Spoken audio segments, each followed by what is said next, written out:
get there! Good. Bring him up, bring him up! Jog it up, jog it up! Push your feet, push your feet!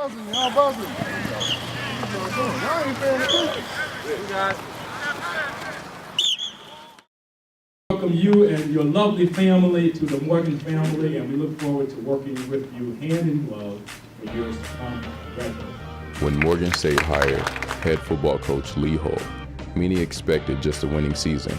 Instead, they got a share of the conference championship and an automatic bid to the FCS playoffs.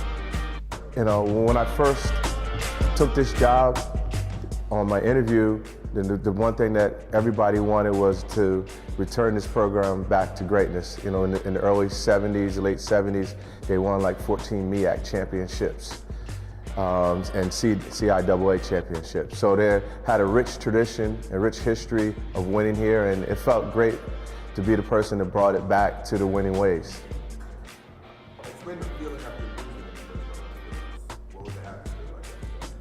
Everybody was still upbeat. I think the biggest thing was they accomplished their goals. You have to be in those type of games to learn how to win those games.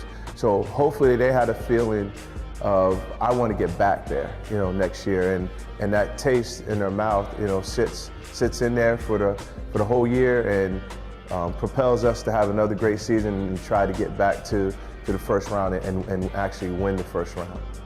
I feel like we could have came out more, stopped playing at their level, came at our level. We've done really good, much better. Still being in the playoffs, it was good in that experience. Now, as they go through their spring training, some say they have come a long way and they should be happy with what they've accomplished. But that's not the mentality within the Bears camp.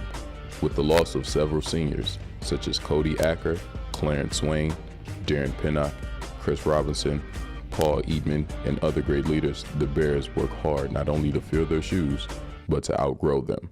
They are not satisfied with sharing the championship. They want to own it. They want more.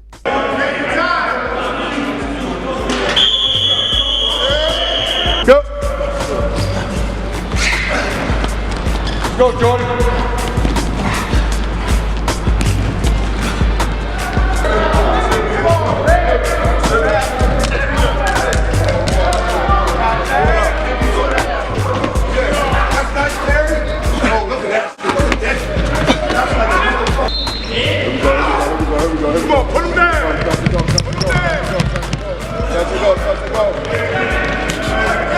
Bear down on three. 1, 2, 3. Well, the biggest issue was replacing our offensive line. We lost 3 seniors who started for 2 or 3 years for us, so we lost a lot of leadership, and you know, games are won in the trenches.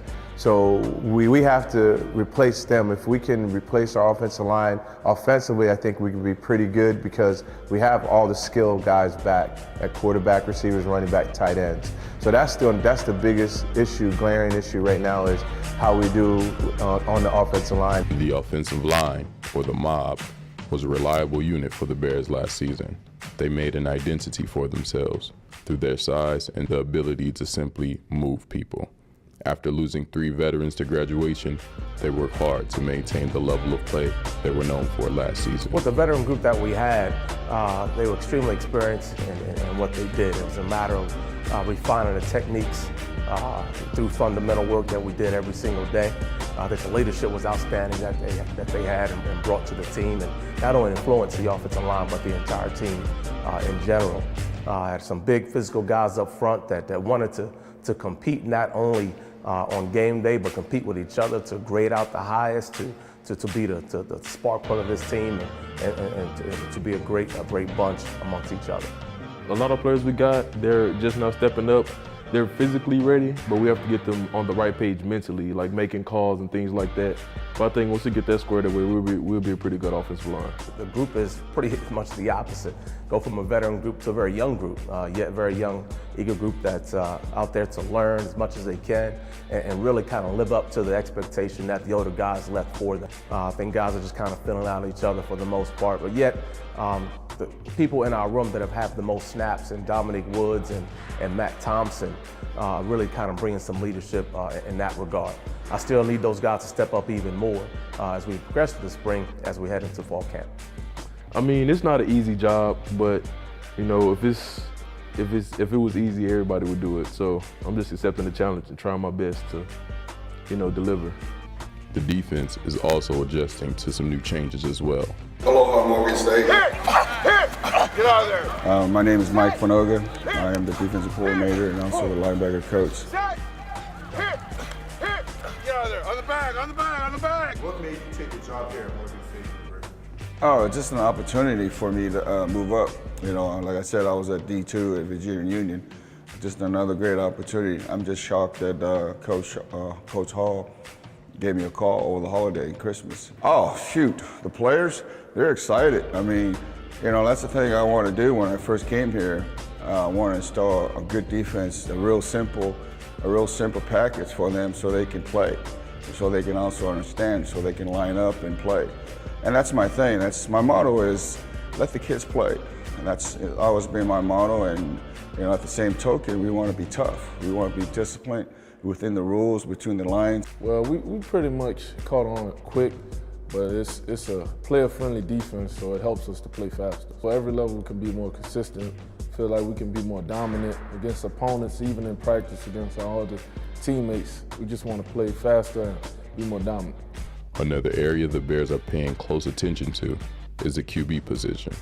After sitting out the whole season due to injury, Seth Higgins is now back in the mix, competing against the single-game touchdown record holder, Moses Skilling. Quarterback battle has been going well. Obviously, Seth is still not 100%. He can't make all the throws that he used to make in the past, but he's very cerebral, very, very bright player. And all I want from him is to be able to go through his reads, make the right decisions. I know that he can't make all the throws, but as long as he's making the correct decisions, the correct reads, and throwing the ball where it's supposed to be, once his arm gets back to 100%, it's going to be a great battle between him and Moses. The spring game, the day the Bears see the results of all their hard work. Although it came down to the wire, the defense was an absolute force to be reckoned with. Not only did they manage to pull out the win, but they also grabbed 10 sacks in the process. The talk of the day was the quarterback play. Neither Seth Higgins or Moses Skilling managed to get in the end zone, but Chris Clack, the third-string redshirt sophomore, managed to throw 3 touchdowns to 3 different receivers.